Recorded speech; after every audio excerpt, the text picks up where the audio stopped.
اللهم صل على محمد وآل محمد. اعوذ باللہ من الشیطان اللعین الرجیم. بسم اللہ الرحمن الرحیم. رب اشرح لی صدری ویسر لی امری واحلل عقدۃ من لسانی یفقہوا قولی. ان اللہ وملائکتہ یصلون علی النبی یا ایھا الذین آمنوا صلوا علیہ وسلموا تسلیما.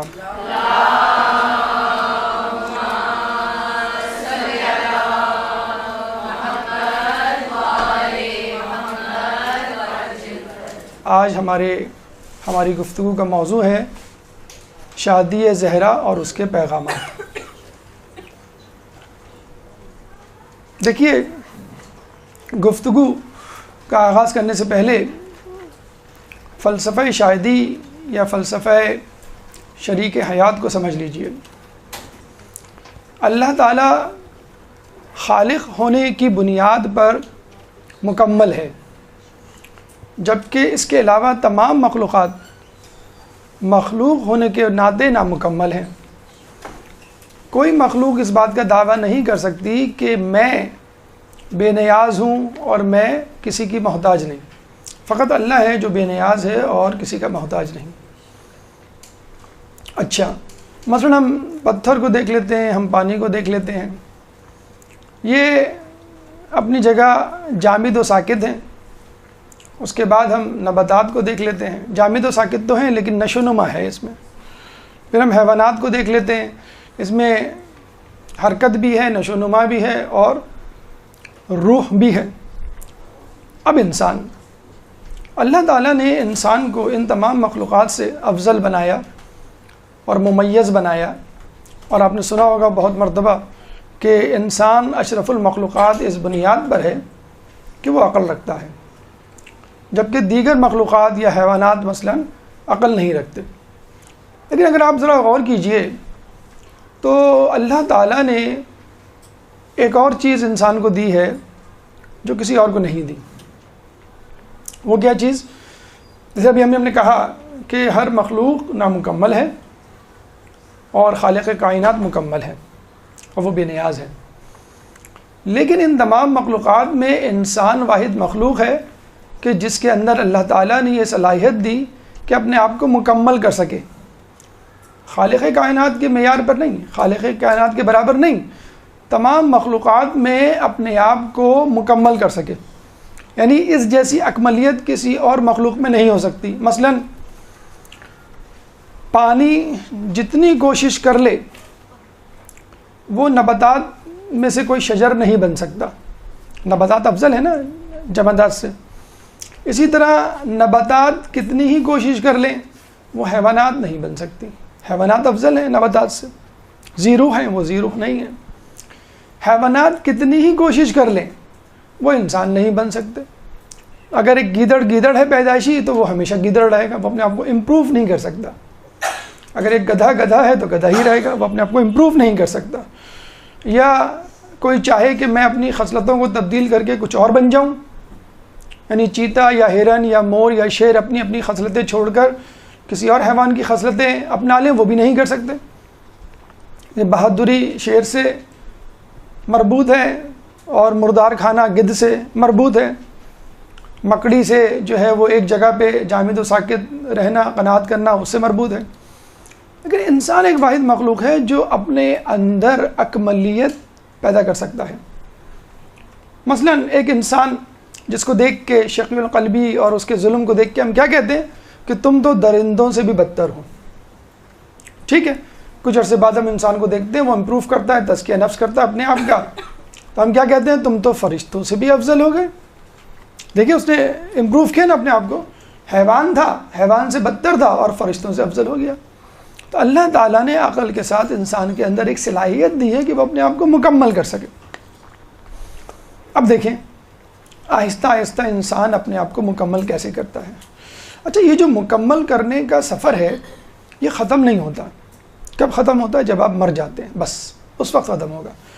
کوئی انسان آپ کو نہیں ملے گا دنیا میں جو اس اکملیت کے سفر کو جاری و ساری نہ رکھے ہوئے ہو. بالکل غور سے سنیے گا اس بات کو. دنیا میں کوئی انسان ایسا نہیں جو اپنے اکملیت کے سفر کو جاری و ساری نہ رکھے ہوئے ہو. یعنی ہر شخص اس جستجو میں ہے کہ میں مکمل ہو جاؤں، میں امپروو کر جاؤں، میں اپ گریڈ ہو جاؤں، میں جو ہوں اپنا معیار بلند کر لوں. بچہ، شیر خوار بچہ، وہ یہ سمجھتا ہے مجھے مکمل ہونے کے لیے، مجھے ترقی کرنے کے لیے بس کھانے پینے اور دودھ کی ضرورت ہے، تو وہ دودھ پیتا ہے، کھانا کھاتا ہے.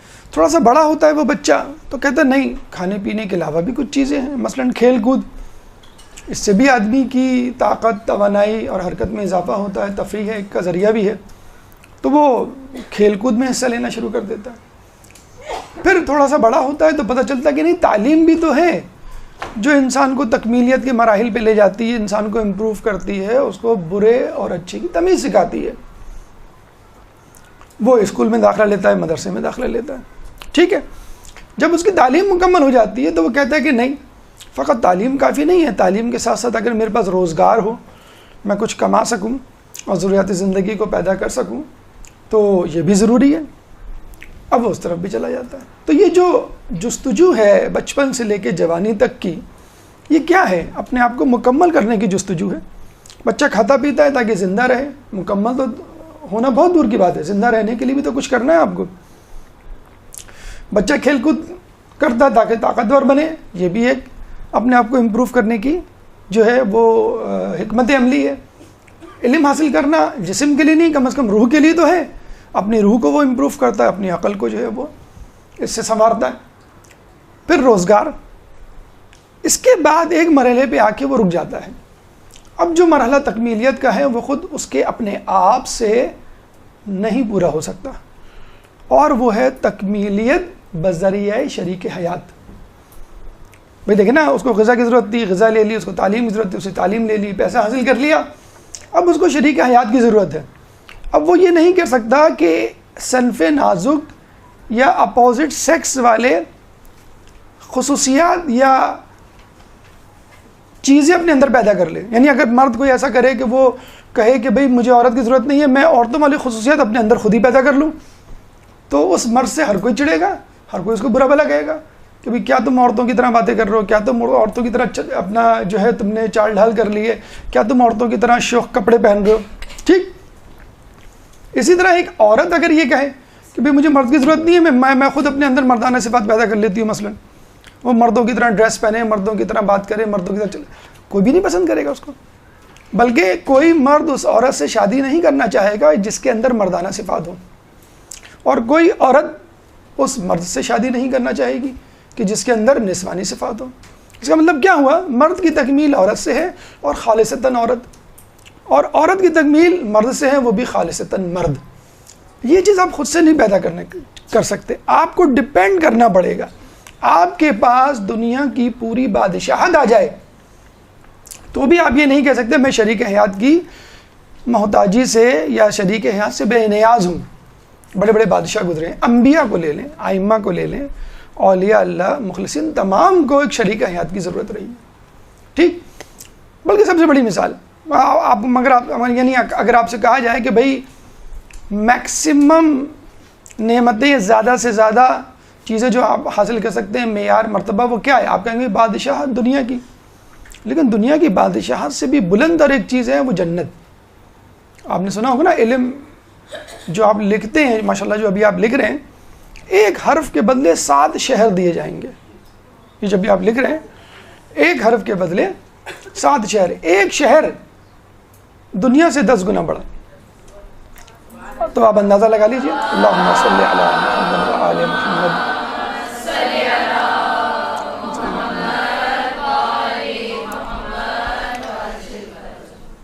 ٹھیک ہے، اب مجھے بتلائیے اس جنت کے ملنے کے بعد اب کسی کی کوئی خواہش ہوگی کہ مجھے کچھ اور بھی ملے؟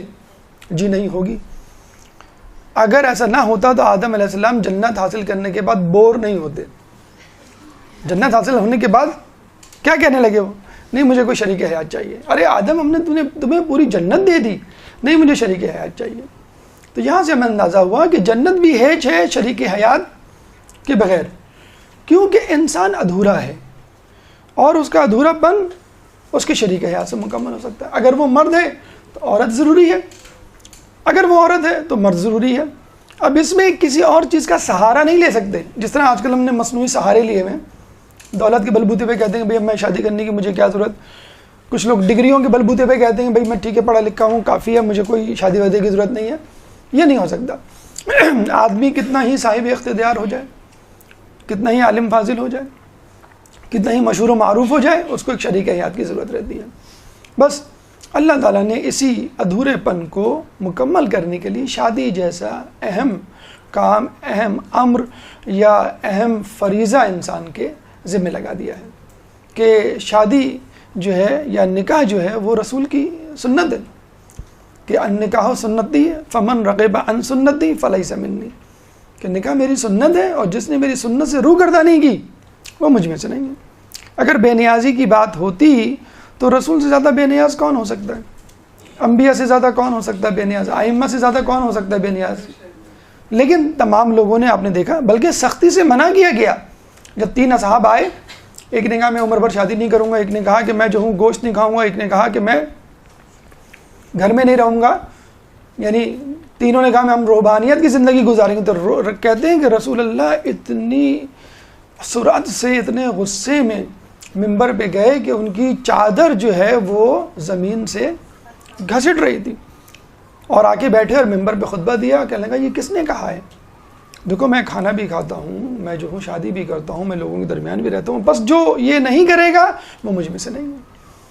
تو اللہ تعالیٰ نے ہمیں تعلیم دی ہے لوگوں میں رہ کے ایک معاشرتی انسان بن کے ایک خاندان کی صورت میں. یہ مغرب کا نظریہ ہے. مغرب کا نظریہ بالکل الٹا ہے عیسائیوں کا خصوصی طور پہ، کہ اگر تم اپنے آپ کو مکمل کرنا چاہتے ہو تو عورت سے دور رہو، اور عورت کے لیے کہا گیا اگر تم اپنے آپ کو مکمل کرنا چاہتی ہو تو مرد سے دور رہو. اسی لیے ان کے یہاں علماء یعنی پریسٹ یا پادری جو ہیں وہ شادی نہیں کرتے، اور اسی طرح ننس جو مبلغائیں ہیں، عالمائیں ہیں ان کی، وہ بھی شادی نہیں کرتی. یعنی مرد عورت سے نہیں کرے گا، عورت مرد سے شادی نہیں کرے گا، کہ ان کو تکمیلیت چاہیے. اور وہ اس کا جو بھونڈا ریزن دیتے ہیں کہ عیسیٰ علیہ السلام مرد تھے، نبی تھے، افضل ترین تھے، انہوں نے شادی نہیں کی. اور مریم علیہ السلام عورت تھیں، اپنے دور کی معصومہ، محبوب ترین، افضل ترین عورت، انہوں نے شادی نہیں کی. تو یہ اللہ تعالیٰ کی ایک آزمائش تھی کہ کسی کو بغیر شادی کے رکھا، کسی کو شادی کے ساتھ رکھا، کسی کو شادی کے بغیر اولاد دی، کسی کو بڑھاپے میں اولاد دی. اس کا مطلب یہ نہیں ہے کہ آپ یہ کام نہ کریں. Exceptions are not always exception, بلکہ never ever are the general rules. استثناءات سے کبھی بھی عمومی عمارت، عمومی قوانین اخذ نہیں کیے جاتے. بہرحال، اور آپ نے دیکھا مغرب میں جو اس وقت حال ہے کہ 2 شدتوں پہ زندگی گزاری جا رہی ہے. یعنی ایک شدت تو یہ ہے کہ آپ اپنے آپ کو مکمل کرنا چاہتے ہیں تو شادی سے دور رہیں، اور ایک شدت کیا ہے کہ آپ اپنے آپ کو مکمل کرنا چاہتے ہیں تو بالکل بہرا روی کی صورت اختیار کر لیں. اس لیے ان کا معاشرہ بگاڑ کا شکار ہے. اب آپ نے دیکھ لیا. اچھا، یہاں بھی ایک اور بات ذہن میں رکھیے کہ جب ہم کہتے ہیں تکمیلیت، تو شریک حیات سے ہمیں کیا تکمیلیت ملے گی، کیا اکملیت ملے گی، کیا ادھورا پن تھا جو ہمارا دور ہو جائے گا. عموماً لوگ جسمانی نقص، جسمانی خامی، جسمانی ادھورے پن کی تکمیلیت کے لیے کہتے ہیں کہ شادی، کہ جسمانی طور پہ ایک تسکین، جسمانی طور پہ ایک ادھورے پن کا جو احساس ہوتا ہے وہ انسان کو شادی کر کے مل جاتا ہے. حالانکہ یہ غلط ہے. جسمانی طور پہ تسکین یا اکملیت کا احساس کم ترین ہدف ہے. ذہنی اور روحانی یہ اتنے اہم ترین ہدف ہیں جو شریک حیات سے حاصل ہوتے ہیں، کسی اور سے نہیں حاصل ہوتے. میں اس کی مثال دوں، ہمارے یہاں طلاقیں جوانی کے ایام میں زیادہ ہوتی ہیں یا بڑھاپے میں؟ جوانی میں زیادہ ہوتی ہیں. حالانکہ بڑھاپے میں زیادہ ہونی چاہیے کہ بھئی اب مجھے تمہاری ضرورت نہیں، تم میں اب وہ خوبصورتی، وہ رونائی نہیں رہی. یا عورت کہے بھئی تم اس زمانے کے گھبرو گلفام نوجوان نہیں رہے، مجھے تمہارے ساتھ نہیں رہنا. لیکن ہم نے دیکھا کہ جوانی میں طلاقیں زیادہ ہوتی ہیں اور بڑھاپے میں کم ہوتی ہیں. آپ پوچھیں بوڑھوں سے، داداؤں سے، ناناؤں سے، ناناؤں سے کہ کیوں؟ بلکہ محبت بڑھ جاتی ہے. تو اس کا مطلب کیا ہوا کہ ایک روحانی تعلق ہے، ایک ذہنی تعلق ہے. ذہنی طور پہ کچھ چیزیں مرد کے اندر ہوتی ہیں، عورت کے اندر نہیں ہوتی. روحانی طور پہ مرد کے اندر کچھ چیزیں ہوتی ہیں وہ عورت کے اندر نہیں ہوتی، لیکن اس کو نقص نہیں کہیں گے. جیسے مولا کہتے ہیں نا کہ غیرت اگر مرد میں ہو تو خوبی ہے، عورت میں ہو تو خامی ہے. اس طرح بہت ساری چیزیں، مطلب جیسے ابھی مثال چھوٹی سی مثال ہے کہ اگر عورتوں والے کپڑے کوئی مرد پہن لے تو کوئی بھی پسند نہیں کرے گا، چاہے وہ کتنی ہی 5,000 کی لون پہن لے، وہ کوئی نہیں پسند کرے گا. اسی طرح عورت 3 پیس سوٹ پہن لے 10,000 کا تو کوئی اس کو نہیں پسند کرے گا. فطرت ہے یہ کہ ہر کسی کو اپنے فریم میں، اپنے مقام میں، اپنی منزلت اور معیار پہ رکھنا چاہیے. تو شریک حیات کا ہونا، شادی کا ہونا اپنی تکمیلیت یا اکملیت کی جو ہے وہ ایک حکمت عملی طریقہ ہے. اچھا دیکھیے، آپ نے دیکھ لیا کتنا ضروری ہے، کتنا ان ڈیپتھ فلسفہ ہے شادی میں، کہ کتنی ضروری ہے شادی کرنا.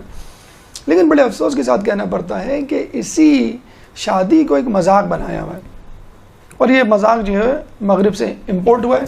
اور آپ کو معلوم ہے ہمارے یہاں تو لوگ امپورٹڈ چیزوں پہ زیادہ مرتے ہیں، دیسی چیزوں پہ کوئی بھی نہیں مرتا. باجی یہ امپورٹڈ ہے، اچھا یہ امپورٹڈ ہے، پھر چھوڑو، پھر تم دیسی چیز کیوں دکھائی پہلے.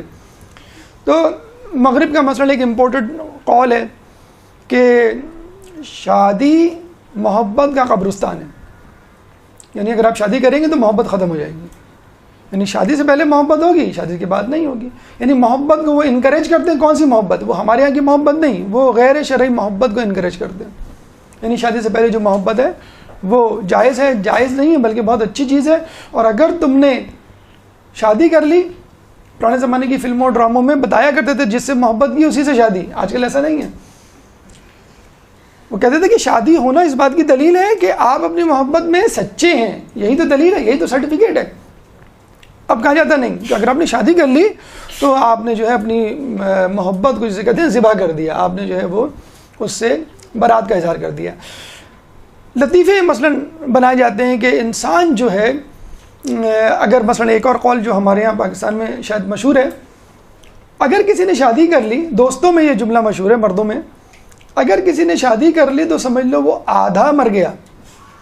آدھا مر گیا. ٹائم کم دینے لگتا ہے نا دوستوں کو، وہ اسی حسد کے مارے کہتے ہیں وہ کہ بیوی کو ٹائم دے رہا، ہم کو نہیں ٹائم دے رہا. وہ آدھا مر گیا. اور اگر اس کے بچے ہو گئے تو وہ پورا مر گیا. انا للہ پڑھ لو. ارے بھائی کون سی ایسی بات ہے، آپ کے ساتھ وہ اٹھتا بیٹھتا تھا، اب بیوی بچے ہیں تو کیا وہ اپنی بیوی بچے کو ٹائم نہیں دے گا؟ ظاہر سی بات ہے آپ کا ٹائم کم ہو جائے گا، اس کا ٹائم زیادہ ہو جائے گا. یہی مسئلہ ہمارے یہاں ساس اور نندوں کے ساتھ ہوتا ہے. بہنیں اور بھائی اور ماں باپ جو ہیں وہ کس میں آنے لگتے ہیں، پریشان ہونے لگتے ہیں کہ یہ اپنے کمرے میں زیادہ رہتا ہے، بیوی کو زیادہ ٹائم دیتا ہے، ہمیں کم ٹائم دیتا ہے. ظاہر سی بات ہے کہ ٹائم تو ڈسٹریبیوٹ تو ہوگا نا، وہ بیچارہ کہاں سے ایک ٹائم نکال کے لائے، کون سی ایک نئی زندگی جو ہے وہ کریٹ کرے. تو لطیفے بنائے ہوئے ہیں ڈسکریج کرنے کے لیے، مختلف قسم کے نظریات بنائے ہوئے ہیں کسی طرح شادی کو ڈسکریج کیا جائے. اتنا زیادہ شادی کو ڈسکریج کیا گیا ہے کہ ایک مرد اپنی بیوی کی تعریف نہیں کر سکتا 4 مردوں میں بیٹھ کے. 4 لوگوں میں بیٹھ کے دیکھا کبھی اپنے مرد کو اپنی بیوی کی تعریف کرتے ہوئے؟ نہ کوئی. خیر عورتیں تو ماشاءاللہ کھلے دل کی ہوتی ہیں، وہ کر لیتی ہیں تعریفیں اپنے شوہروں کی. تو نہ کوئی عورت جو ہے وہ نہیں کرتی تعریف. تو محبوباؤں کے قصے سب مزے لے لے کے سناتے ہیں. 4 محفلوں میں 4 مرد بیٹھے ہوں، سب اپنے اپنے افیئر سنا رہے ہوں گے کالج کے زمانے کے. اگر ان میں سے کوئی ایک اپنی بیوی کی تعریف کرنا شروع کر دے، کوئی سننے کے لیے تیار نہیں ہوگا. بس اس کو سینسر کرو. درود پڑھتے محمد والے.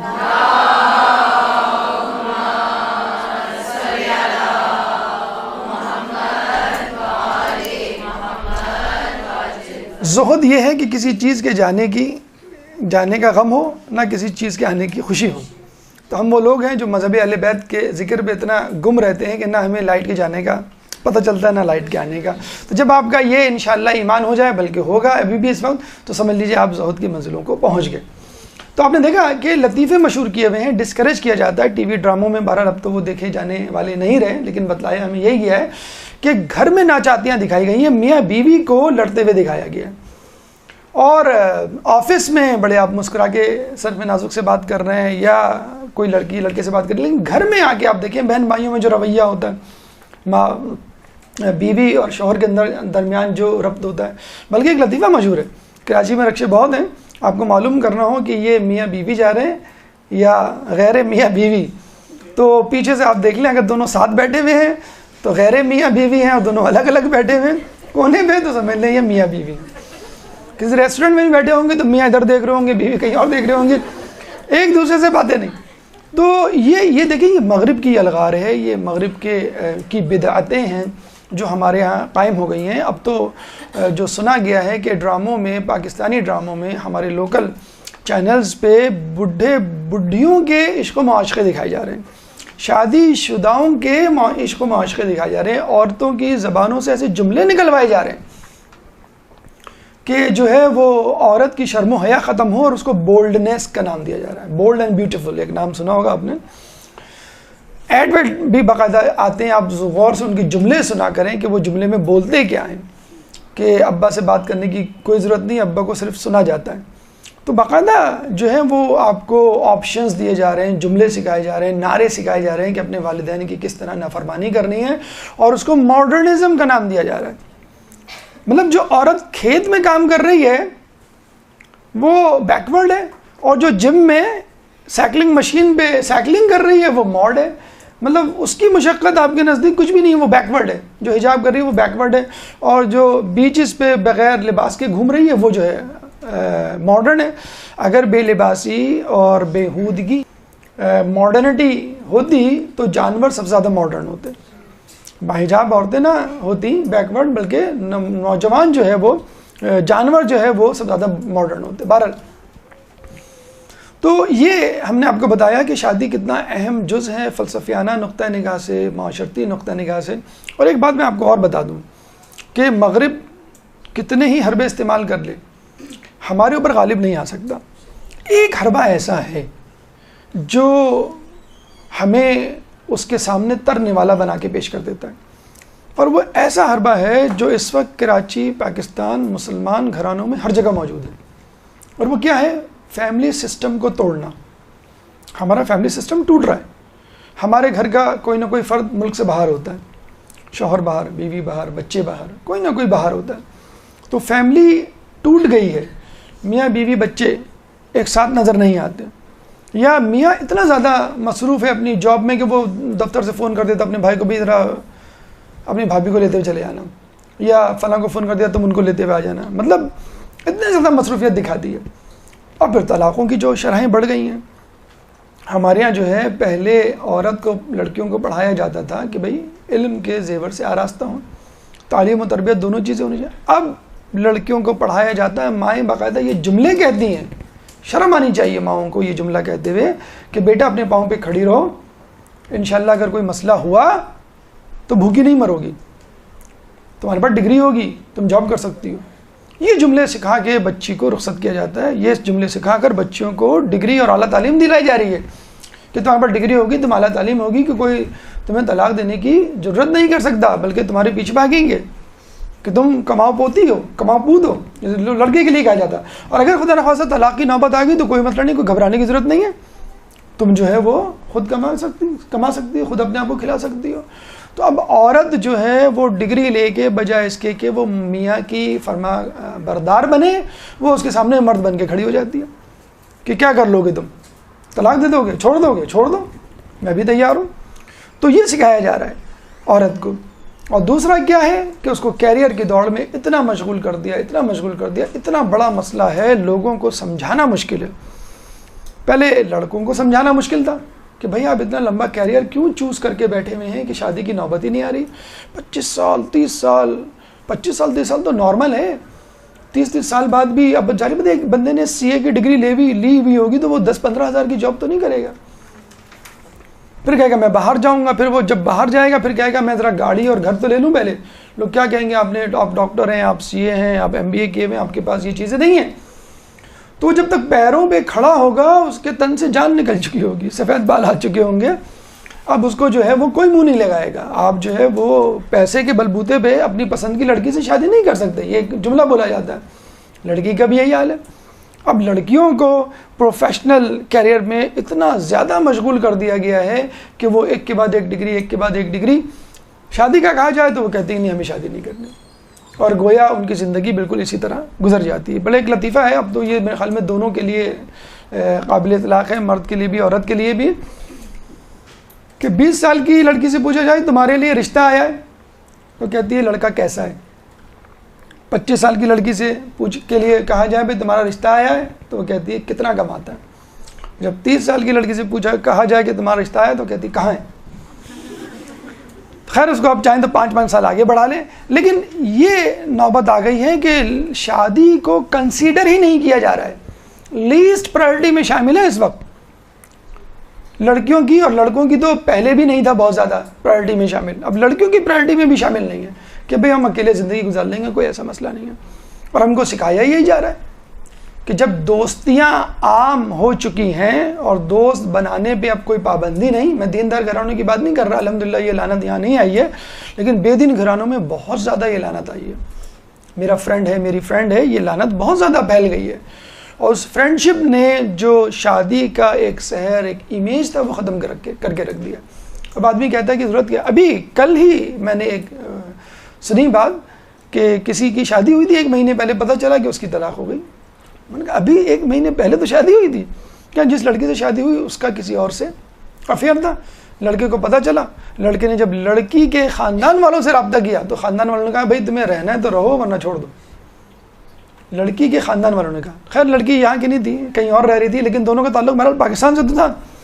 تو اب یہ نوبت آ گئی ہے کیونکہ لڑکی جو ہے وہ پڑھی لکھی تھی, جاب پہ تھی, اس نے کہا کیا ہے کوئی مسئلہ نہیں, میں کسی اور سے کر لوں گی, اگر یہ چلا گیا میں کما رہی ہوں اپنا, اگر اکیلی بھی رہی نہیں کرنی پڑی تو میں کر لوں گی. تو شادی کے انسٹیٹیوٹ کو ایک تربیت گاہ ہے. دیکھیں شریک حیات جب ہوتا ہے, نسل جب بڑھتی ہے, بچے ہوتے ہیں, تو ایک یونٹ بنتا ہے, ایک کلاس روم بنتا ہے. ہم لوگ تو بڑے فخر سے جو ہے وہ ہاسپٹل سے آتے ہوئے اسکول میں نام لکھواتے آتے ہیں بچے کا. اتنا زیادہ ایڈمیشن مشکل ہو گئے. 2 سال کے بچے, 3 سال کے بچوں کو پیمپر پہنا کے آپ جو ہے وہ اسکول بھیج رہے ہیں, اور پھر اسکول سے جو ہے وہ غصے سے فون آ رہا ہے آپ نے پوٹی ٹرین نہیں کیا, بچے کو ایسے ہی بھیج دیا. اتنا زیادہ تعلیم کا جو ہے وہ کریز بڑھ گیا ہے لوگوں کو کہ ماں رکھنے کے لیے تیار نہیں ہے. ایک ٹینشن, ایک پرابلم ماؤں کے ساتھ کیا ہو گیا, وہ ٹیبلٹ. خود کے ہاتھ میں چھری اور پیاز ہے اور بچے کے ہاتھ میں ٹیبلٹ. کمپیوٹر سنبھال لیا, وہ اس میں گانے سن رہا ہے, وہ اس میں جو ہے وہ کچھ بھی کر رہا ہے, وہ اس کے لیے خطرناک ہے. دیکھیں جو پروگرام آپ دیکھ رہے ہیں وہ خطرناک نہیں ہے, جو ایڈورٹیزمنٹ چل رہے ہیں آج کل. تو آپ کوئی اپنا کوئی دینی درس بھی یوٹیوب پہ نکال لیں تو جو ساتھ میں ایڈ چل رہے ہوتے ہیں آپ پریشان ہوتے ہیں.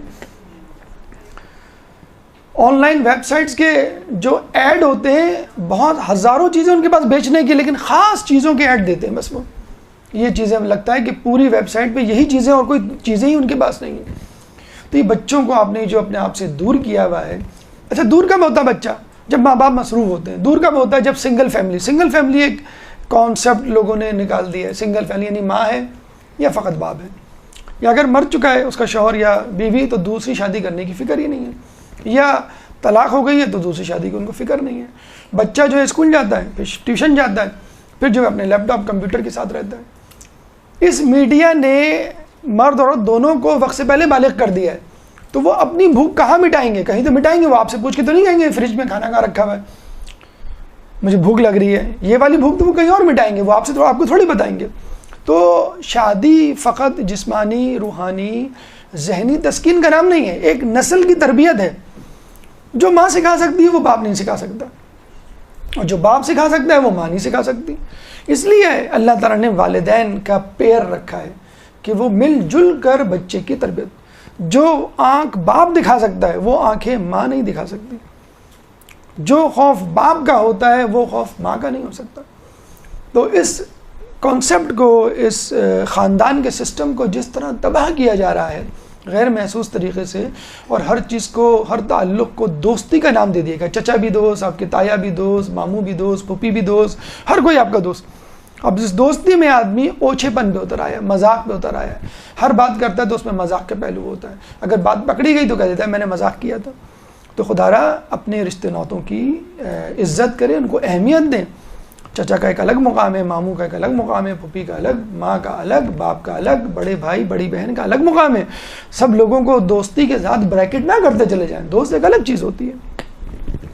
تو بہرحال شادی کو سوچے سمجھے پلان کے تحت تباہ کیا جا رہا ہے. فیملی سسٹم, فیملی یونٹ ہمارا تباہ کیا جا رہا ہے, اور یہاں سے جو نسل کی تربیت کا جو پلیٹ فارم ہے وہ ختم کیا جا رہا ہے. تو خدا را اس پلیٹ فارم کو بچائیے, شادی کیجئے اور اپنے اس ادارے کی حفاظت کیجئے.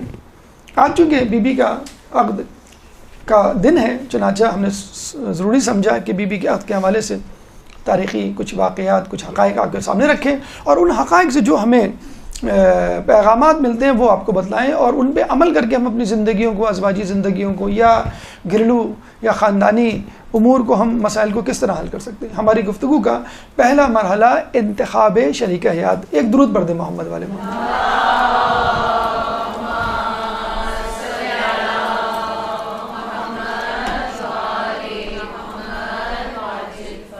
انتخاب شریک حیات بہت چھوٹی لمبی گفتگو نہیں، فقط ایک چھوٹا سا جو ہے واقعہ رسول اللہ کے حوالے سے، کہ جب بی بی سیدہ کی عمر شادی کو پہنچی تو بہت سارے لوگ خواستگاری کے لیے آئے۔ اچھا سیدھی سی بات ہے، رسول اللہ کی جو اہمیت اور اسٹیٹس تھا اس کے حساب سے تو ہر کسی کو خواہش ہونی چاہیے تھی کہ میں رسول کا داماد بنوں۔ خیر بہرحال کچھ لوگ آئے، رسول اللہ نے فوراً جو ہے وہ منع کرنا شروع کر دیا۔ لیکن ایک شخص کا واقعہ ضرور سنانا آپ کو پسند کریں گے تاکہ آپ کو احساس ہو جو ہمارے معاشرے میں ہو رہا ہے کہ رسول اللہ نے اس مسئلے کو کس طرح ڈیل کیا اور ہم کیا کر رہے ہیں۔ ایک صاحب آئے بڑے متمول، کہنے لگے کہ اگر آپ بی بی کا نکاح مجھ سے کر دیں تو میں 1000 اونٹ آپ کی بیٹی کو دوں گا، اور اس اونٹ پہ مصری لباس ہوں گے، اور اس کے ساتھ 1000 سونے کی اچرفیاں الگ دوں گا۔ اس زمانے میں جب کوئی شخص کسی عورت سے شادی کرتا تھا تو لڑکی کے گھر والے فوراً یہ پوچھا کرتے تھے کہ تم ہماری لڑکی کو کیا دو گے؟ تو وہ سب سے پہلے آ کے اپنا بینک بیلنس، اپنا اکاؤنٹ، اپنی پراپرٹی بتایا کرتا تھا۔ اس شخص نے بھی آ کے رسول اللہ کو نعوذ باللہ اسی طرح بتایا، تو رسول اللہ نے کیا کہا کہ کیا تم نے مجھے مال کا نوکر سمجھ رکھا؟ نعوذ باللہ میں پیسے کا دیوانہ ہوں، میں لالچی ہوں۔ حالانکہ رسول دے، اس شخص کو معلوم ہونا چاہیے میں کس سے بات کر رہا ہوں، لیکن چونکہ عرب کا ایک رواج چلا آ رہا تھا، اس نے کہا میں بھی اس طرح کی کوشش کر لوں۔ تو رسول اللہ نے یہ جواب دیا، فرشتہ نازل ہوا اور کہا رسول اللہ سے کہ بی بی کا عقد مولا علی سے اللہ تعالیٰ نے آسمان پہ کر دیا، اب آپ بھی زمین پہ کر دو۔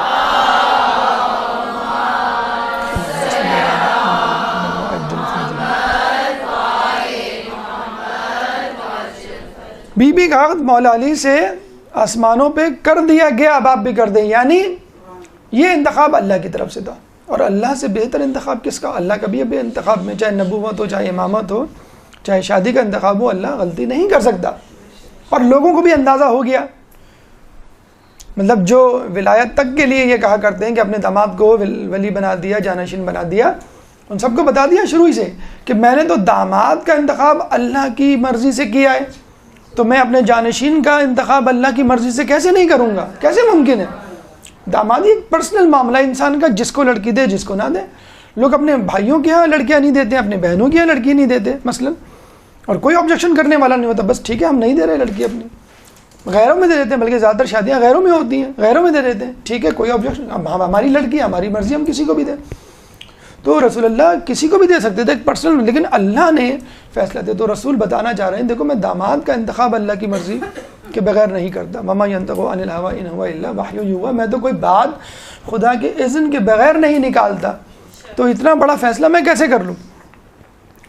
جب رسول اللہ نے یہ بات جناب سیدوں کو بتائی اور یہ بھی بتلایا کہ دیکھو اگر علی نہ ہوتے تو قیامت تک تمہارا کفو نہ ہوتا۔ یہ نہیں سمجھنا کہ نعوذ باللہ میں نے مجبوری میں کر دیا ہے، یا اس سے بہتر ہوتا تو اس سے کر دیتا، نہیں، ہو ہی نہیں سکتا۔ اگر علی نہ ہوتے تو قیامت تک تمہارا، اور علی کے لیے بھی یہی کہا جاتا ہے کہ اگر فاطمہ نہ ہوتی تو قیامت تک تمہارا کفو نہیں ہوتا۔ یہ کہہ کے رسول اللہ نے جو ہے وہ آپ کو جو ہے یہ خوشخبری سنائی۔ اچھا جب لوگوں کو یہ بات پتہ چلی، حاسدین کو، خصوصی طور پہ قریش کی عورتوں کو، انہوں نے فوراً فاطمہ کے گھر کا رخ کیا، یعنی جو انتظار میں بیٹھے ہوئے تھے کہ ہمارے باپ، ہمارے بھائی یا ہمارے فلاں فلاں جو ہے خواستگاری کے لیے گئے ہوئے ہیں اور منع کر دیا گیا ہے، حسد کے مارے بی بی سیدہ کے پاس پہنچے اور کیا کہا؟ جملہ سنیں آپ، تمہارے باپ نے کس مفلس کے پلو باندھ دیا ہے تم کو؟ کس کو مفلس کہہ رہے ہیں؟ جنگ خیبر کے بعد تو مسلمانوں کو پیٹ بھر کے کھانا ملا ہے، اور کون سی جنگ ہے مجھے بتا دی جو مولا علی کے جوہر کے بغیر جیتی گئی ہو، بہادری کے بغیر جیتی گئی ہو؟ اب اس شخص کو مفلس کہہ رہے ہیں۔ یہ الگ بات ہے کہ جب میدان جنگ سے مال غنیمت اٹھا کے لایا کرتا تھا یہ شخص تو رستے ہی میں بانٹ دیا کرتا تھا، کوئی بھی نہیں رکھ کچھ بھی نہیں رکھتے تھے اپنے پاس، اور لوگ ایسے بھی تھے جو مال غنیمت کی لالچ میں جنگ کیا کرتے تھے، اور یہ شخص گھر پہنچتے پہنچتے تقسیم کر دیا کرتا تھا۔ تو ایک دفعہ گئے تو فاطمہ گھبرائی ہوئی تھی، تو فاطمہ سے پوچھا بھی تم گھبرائی بھی کیوں؟ کہنے لگا قریش کی کچھ عورتیں آئی تھیں اور وہ ایسا ایسا کہہ کے گئی ہیں۔ رسول نے کیا کہا؟ رسول کا ایک سٹینڈ دیکھیے، ایک اسٹرانگ موقف دیکھیے، کیا کہا؟ دیکھو فاطمہ، نہ تو تمہارا باپ مفلس ہے نہ تمہارا شوہر مفلس ہے۔ یہ میسج فاطمہ کو نہیں دیا، فاطمہ کو نہیں پتا تھا، کیا فاطمہ کو معلوم تھا؟ ایک تاریخ میں رجسٹر کروانا چاہ رہے تھے اپنا کہ ہمیں انڈر ایسٹیمیٹ نہ کرو، نہ تمہارا باپ مفلس ہے نہ تمہارا شوہر مفلس ہے، مجھے سونے چاندی کے ذخائر دیے گئے ہیں، لیکن میں نے جزائے خدا بندی کا اختیار کیا۔ میں نے علی کو سب سے پہلے اسلام کے لیے سبقت کرنے والوں میں پایا، میں نے علی کو تمام لوگوں سے زیادہ علم رکھنے والا پایا، میں نے علی کو تمام لوگوں سے زیادہ حلیم پایا، اس لیے میں نے اس کا نکاح تم سے کیا۔ اب رسول اللہ نے اس ٹکڑے میں، اس خطبے میں، اس حدیث میں کرائٹیریا بتا دیا۔ نمبر 1، پیسہ ہرگز اور ہرگز کرائٹیریا نہیں ہونا چاہیے۔ اب آپ مجھے بتلا دیے دل پہ ہاتھ رکھ کے، ہمارے گھرانے میں کتنے ایسے لوگ ہیں جو یہ کہتے ہیں کہ پیسہ ہمارا معیار نہیں ہے۔ وہ الگ بات ہے کہ پیسے کے ساتھ وہ کسی طرح دین ڈھونڈ ہی لیتے ہیں کہ دیندار بھی ہے لڑکا اور پیسے والا بھی ہے، لیکن جو دل اچھل رہا ہوتا ہے، جو مچل رہا ہوتا ہے دل، وہ اس کی نیشنلٹی، وہ اس کے پیسے اور اس کی پراپرٹی پہ۔ چلو دیندار بھی، یہ بھی اچھا ہے، اگر نہیں بھی ہے تو کیا ہماری بیٹی بنا دے گی؟ کتنے لوگ ہیں معاشرے میں کہ جو فقط دین کے معاملے پہ فیصلہ کر ڈالیں، بینک بیلنس کا پوچھے ہی نہیں۔ وہ ایک ہمارے دوست تھے، ان کا رشتہ گیا کہیں پہ، تو انہوں نے کہا ہم آئیں گے آپ کی کمپنی آپ سے ملنے۔ ان کی کمپنی کے برابر میں مسجد تھی، وہ اکثر لڑکا وہاں پہ نماز پڑھا کرتا تھا، تو لڑکی کے والد ایک دفعہ مسجد میں مل گئے اس کو، وہ پابندی سے وہاں نماز پڑھا کرتا تھا۔ تو لڑکے نے کہا کہ شاید ان لوگوں نے ارادہ تبدیل کر دیا ہے، لیکن پھر بھی اس نے ہمت کر کے پوچھ لیا کہ آپ آفس نہیں آئے؟ کہ بس آپ سے مسجد میں ملاقات ہو گئی کافی۔ مسجد میں ریکمینڈ کر دیا اور پروف کر دیا لڑکے کو۔ تو کچھ لوگ معاشرے میں بہرحال ایسے بھی ہیں، لیکن دوسری طرف اس قسم کے قریشی جسے کہتے ہیں ذہنیت رکھنے والے، دنیاوی ذہنیت رکھنے والے بھی ہیں۔ تو رسول اللہ نے سب سے پہلے بتا دیا کہ دیکھو مال و دولت کبھی بھی نہیں رکھنا، اگر ہو وہ ایک الگ بات ہے، لیکن کرائٹیریا یہ ہونا، کرائٹیریا 3 بتا دیے جو حدیث ابھی بیان کی۔ رسول اللہ نے فاطمہ کو جواب دیا، کیا سب سے پہلے جواب دیا؟ اسلام میں سبقت کرنے والا سب سے پہلے، یعنی اگر کوئی معاملہ پیش آ جائے، آج کل کے حوالے سے ہم یہ کہیں گے مسلمان تو ہوگا، وہ سب سے پہلے اسلام کو مقدم رکھے، حلال حرام کو مقدم رکھے، میں کیا کما رہا ہوں، کہاں سے کما رہا ہوں، ہر کام کو کرنے سے پہلے فتویٰ پوچھے۔ یہ لڑکا ہے جس سے شادی کرنی چاہیے اپنی بیٹی کی، نمبر 1۔ نمبر 2، علم رکھنے والا، جاہل نہیں ہونا چاہیے، دنیاوی علم بھی ہو اور دینی علم بھی ہو، بلکہ دینی علم تو زیادہ ضروری ہے کہ اس کو جب حلال حرام کا نہیں معلوم ہوگا وہ کیسے اپنی زندگی کو آگے بڑھائے گا، دینی علم رکھنے والا ہو۔ اور نمبر 3، حلیم ہو۔ حلیم کسے کہتے ہیں؟ جو حلم رکھتا ہو، اپنے غصے کو برداشت کرنے کی صلاحیت رکھتا ہو۔ یہ بڑا اچھا فارمولہ بزرگ بتاتے ہیں کہ اگر آپ کو لڑکے کو چیک کرنا ہے کہ لڑکا کیسا ہے تو اس کو کسی طرح غصہ دلا دیجیے، کسی بھی طرح اس کو بیٹھے بٹھائے گفتگو کی طرح غصہ دلا دیجیے، مطلب اس کو آپ پیسے یا اس کے جو ہے بینک بیلنس کرے دینا شروع کرتے ہیں، وہ غصے میں آ جائے گا۔ کوئی بھی طریقہ، اگر وہ جلدی غصے میں آ گیا تو سمجھ لیں وہ آپ کی لڑکی کے لیے سود بند نہیں ہے۔ اور غصیلے طبیعت کے لوگ آپ نے دیکھا ہوگا ہمیشہ پریشان کرتے ہیں، اور اگر غصے میں نہ آئے تو وہ ٹھیک ہے آپ کی۔ تو تیسری صفت اللہ کے رسول نے کیا بتائی؟ حلیم ہو لڑکا جو ہے۔ تو عمومی طور پہ آپ کہہ سکتے ہیں کہ متقی پرہیزگار ہو۔ امام سے پوچھا گیا کہ میں اپنی لڑکی کے لیے لڑکا منتخب کروں تو کیا ذہن میں رکھوں؟ تو امام نے کہا دیکھو متقی پرہیزگار ہونا چاہیے۔ کیوں؟ اگر تمہاری لڑکی اس کو پسند آئی، عزت کرے گا، خوش رکھے گا، اور اگر ناپسند آئی تو توہین نہیں کرے گا، بے عزتی نہیں کرے گا۔ ایسے آپ کو شوہر مل جائیں گے متقی پرہیزگار، جو بیوی جو ہے ان کی بالکل 180 ڈگری کی ہوتی ہے، بالکل نہیں پسند ہوتی بیوی، لیکن پھر بھی وہ 4 لوگوں کے سامنے جو ہے اس کی بے عزتی نہیں کرتے۔ ہمارے ایک دوست 15 سال ہو گئے، ان کے یعنی لڑکی کے گھر والوں کو آج تک خبر نہیں ہوئی کہ ان کے درمیان کبھی کوئی جھگڑا ہوا ہو۔ ورنہ کون سا ایسا گھرانہ ہے جس کو پتہ نہ ہو کہ بھی ہماری لڑکی کا آج اپنے شوہر سے جھگڑا ہوا ہے، ہمارے داماد سے، جب یہ آ گئی ہے 15 سال میں کبھی نہیں پتہ چلا. ایک دفعہ لڑکی غصے میں پاؤں پٹک کے وہ نکل گئی اپنے گھر، تو اس کا شوہر پیچھے پیچھے اس کے گیا، اس کو گھر چھوڑ کے آیا. مطلب کس طرح چھوڑ کے آیا؟ پیچھے پیچھے چلتا رہا وہ، اور وہ غصے میں پیچھے مڑ کے بغیر دیے دیکھے بغیر، اگر دیکھیں گے تو پتھر کی بن جائیں گی گویا. اپنے دروازے پہ گئی، نوک کیا، ساس نے دروازہ کھولا، لڑکے نے فوراً مسکرا کے کہا آنٹی میں پھر آؤں گا، شام میں آؤں گا. وہ یہ بالکل سمجھی کہ یہ ڈراپ کرنے آیا، سی آف کرنے آیا، چھوڑنے آیا. پتہ نہیں چلنے دیا کس کو؟ لڑکی کے گھر والوں کو، کہ یہ لڑکی جو ہے وہ مجھ سے ناراض ہو کے آئی ہے. دیکھیں متقی پرہیزگار تھا نا، تو اس نے لڑکی کی عزت بچا لی، ورنہ لڑکی کو سننی پڑتی اپنی ساس سے کہ تم اپنے شوہر سے لڑ کے آئی ہو، کیا مسئلہ ہے، کیوں لڑی ہو، کیوں چھوٹی چھوٹی باتوں پہ جو ہے اس کا بتنگڑ بنا دیتی ہو. تو ایسا اگر شخص مل جائے کسی کو تو کتنا زیادہ بہتر ہے اس بجائے اس کے کہ جو امیر ہو اور اپنی بڑائی جتائے، اپنا احسان جتائے، اور بار بار جو ہے اس کو غربت کا طعنہ دے، یا بار بار جو لڑکی جو ہے وہ اپنے گھر ناراض ہو کے چلی جائے. تو یہ 3 کرائٹیریا ذہن میں رکھیے. اور جو پیسے کا کرائٹیریا وہ سب سے آخر میں ہونا چاہیے. اس کا مطلب یہ کہ نہیں ہونا چاہیے لیکن سب سے آخر. سب سے پہلا کرائٹیریا کیا ہونا چاہیے؟ دینداری اور تقوی اور پرہیز ہونا چاہیے. اب آئیے ہماری گفتگو کے دوسرے مرحلے کی طرف، یعنی تیاری. شادی کی تیاری کیسی کی بی بی زہرا کے گھر والوں نے، اور ہمیں کیسی کرنی چاہیے. ایک درود پڑھ دیں محمد والے محمد کو.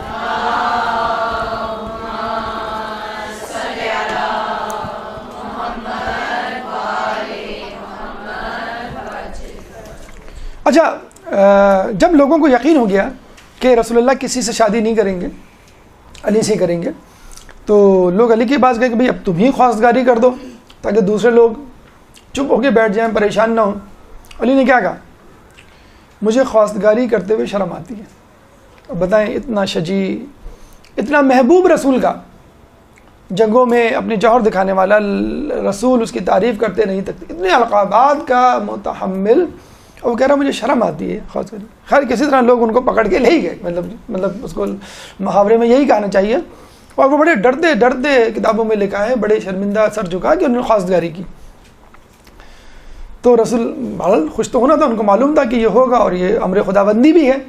اچھا، بالکل ٹھیٹ سسر کی طرح پوچھا پیسہ کتنا ہے تمہارے پاس؟ بھائی اب میں رسول نہیں ہوں، تمہارا عامزاد نہیں ہوں، اور تم میرے جانشین نہیں ہو. اب بھائی داماد اور سسر والی بات ہوگی، کتنا کماتے ہو، یعنی تمہارے پاس کتنا مال ہے؟ رسول نے اسی طرح پوچھا تمہارے پاس کتنا مال ہے، تمہارے کچھ پیسے ہیں؟ اب علی نے صاف کہہ دیا آپ کو تو معلوم ہے میرے پاس کچھ نہیں ہے. مطلب علی کچھ رکھتے ہی نہیں تھے اپنے پاس. یہ نہیں کہ علی کے پاس ہوتا نہیں تھا، رکھتے نہیں تھے کچھ. تو رسول نے کہا اچھا تمہارے پاس کیا کیا چیزیں؟ تو علی نے چیزیں گنوانا شروع کی. بھائی میرے پاس جیسے تلوار ہے، زرہ ہے، اور دیگر چیزیں. تو رسول نے کہا نہیں، یہ چیزیں تو کام کی ہیں، ایسا کرو زرہ بیچ دو. اچھا، رسول جس کے 4000 معجزات کتابوں میں مرقوم ہیں، وہ ایک معجزہ دکھا کے، ایک چٹکی بجا کے، سونا چاندی جمع کر کے رسول کے علی کے ہاتھ میں نہیں رکھ سکتا تھا کہ جاؤ اس کو بیچ کر آؤ.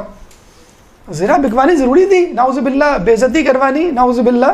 اگر ایک عام دنیا کے سینیوروں میں کہا جائے کہ ہم نے بے عزتی کروا دی، چیز بکوا کے میں نے شادی کی، لوگ کیا کہیں گے؟ تاریخ میں لکھا جائے گا کہ علی کی زرہ بکی تو شادی ہوئی. اتنے مفلس تھے، نعوذ باللہ. نہیں، پیغام دینا چاہ رہے تھے کہ دیکھو شادی کے اخراجات تمہیں اٹھانے. یہاں جو ہے وہ ایسے ایسے نکھٹو موجود ہیں جو ماں کا زیور بکواتے ہیں، اس کو جو ہے پگھلواتے ہیں، اور پھر جو ہے بیٹی کا جو ہے اپنی بیوی کا زیور بنواتے ہیں. شادی کے اخراجات تمہیں ہی، چاہے کوئی چیز بیچ کے کرنی پڑے، تمہیں ہی اخراجات اٹھوانے ہیں. دوسری اہم چیز مہر، کہ مہر ضروری ہے. Don't try to be smart, اور بہت زیادہ اپنی بیوی کو متقی پرہیزگار سمجھ کے بلیک میل نہ کرو کہ اس سے فوراً جو ہے مہر آپ نے بخشوا دیا. لوگ کہتے ہیں نا بیوی سے مہر بخشوا دو، نہیں. تو فوراً کہا کہ یہ زرہ بیچ کے آؤ اور پیسے لے کر آؤ. زرہ بیچنے گئے. کہتے ہیں کہ علی نے جتنے پیسے ملے تھے مٹھی میں یوں لا کے رسول اللہ کی جھولی میں ڈال دیے، گنے بھی نہیں. ہمارا کاؤنٹ کیا جاتا ہے نا، میں اتنا مہر دیا تھا، اتنا خرچہ دیا تھا دولہا کو سوٹ کے لیے. سوٹ تو 10,000 کا لگ رہا ہے، آپ نے بل 15,000 کا بنوایا ہے. پورے پیسے لا کے دے دیے رسول اللہ کی جھولی میں، گنے تک نہیں. اچھا، رسول نے بھی نہیں گنے، رسول نے بھی چند درہم اٹھائے اور بلال حبشی کو دیے، کہنے لگے جاؤ اس سے عطر اور خوشبو لے کر آ جاؤ. پھر ایک مٹھی درہم اٹھایا پھر ایک اور صحابی کو کہا کہ جاؤ اس سے جو ہے ضروری اشیاء اور لباس خرید کے لاؤ. تو اس وقت میں نہیں گرے, بعد میں پتا چلا کہ وہ 500 درہم تھے.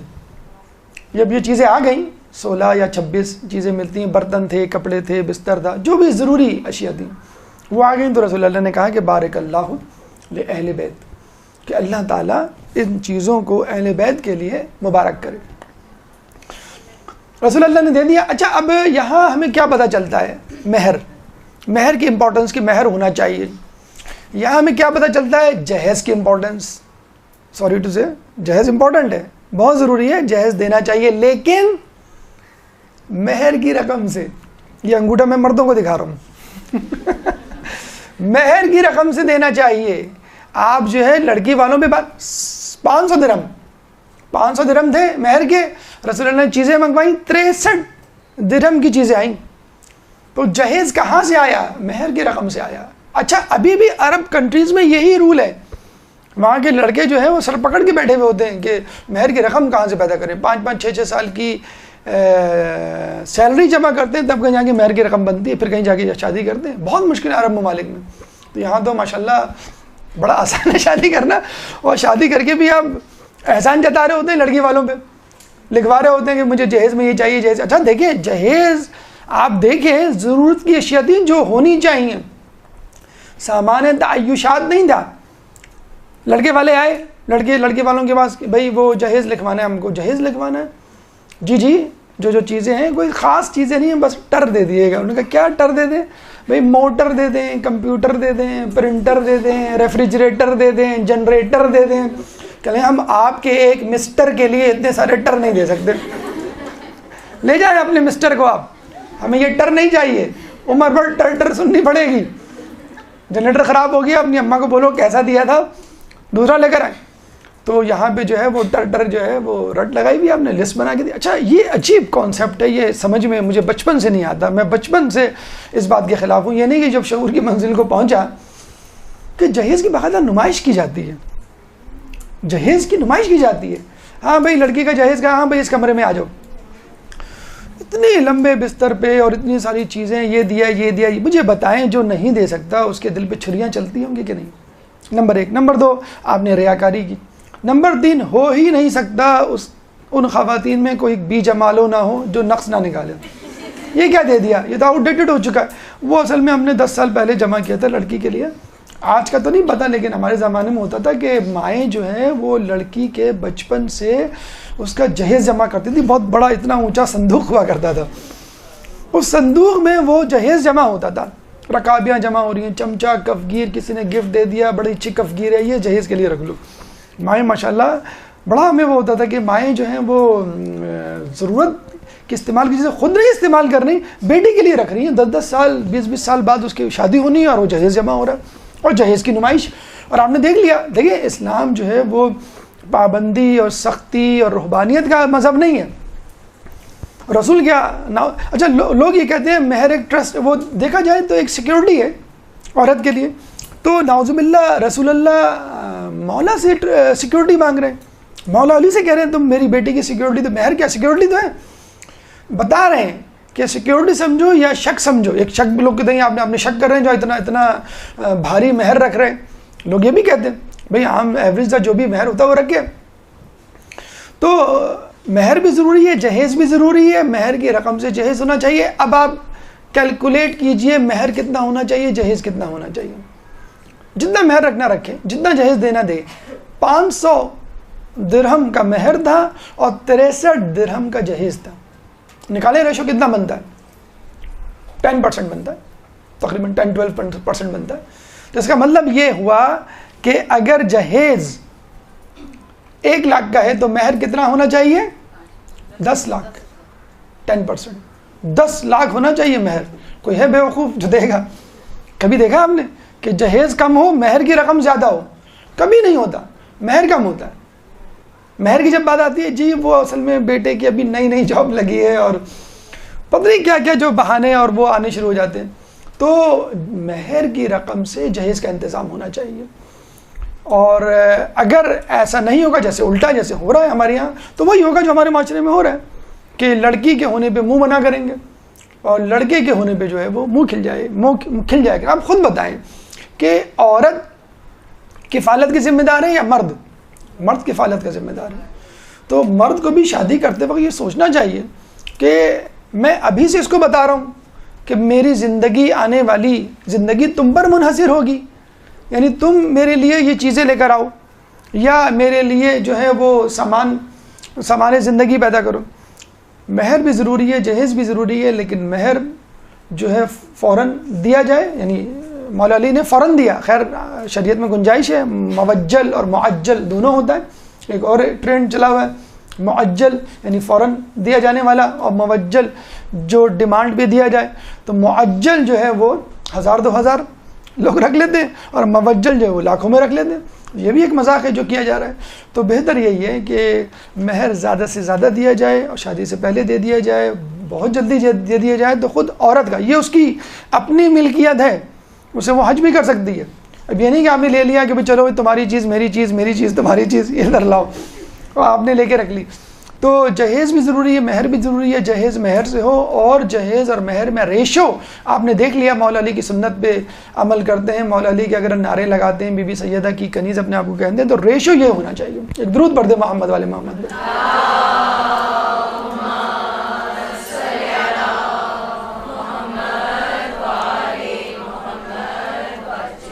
تیاری.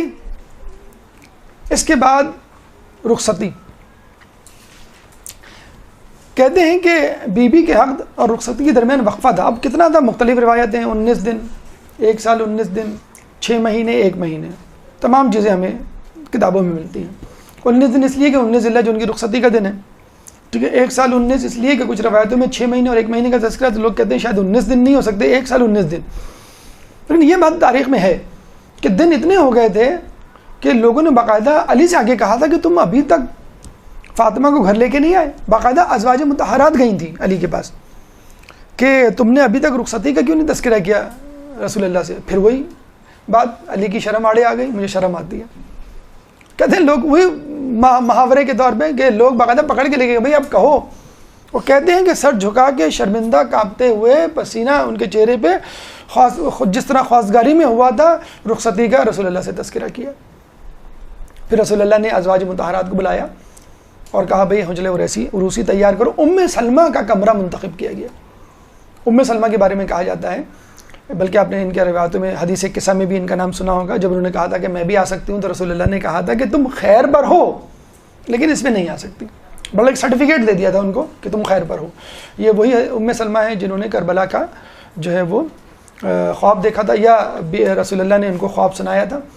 اور یہ وہی سلمہ جن کے بارے میں کہا جاتا ہے کہ رسول اللہ کس ازواج سے محبت کرتے تھے، وی آر ناٹ شیور، لیکن بہرحال خود اہل سنت کے علماء مولانا مودودی اس بات کی گواہی دیتے ہیں، اپنی کتاب میں لکھتے ہیں کہ جب بھی رسول سفر میں جاتے تو سلمہ کو ساتھ لے کے جاتے تھے. بی بی خدیجہ کی بات ہو رہی ہے.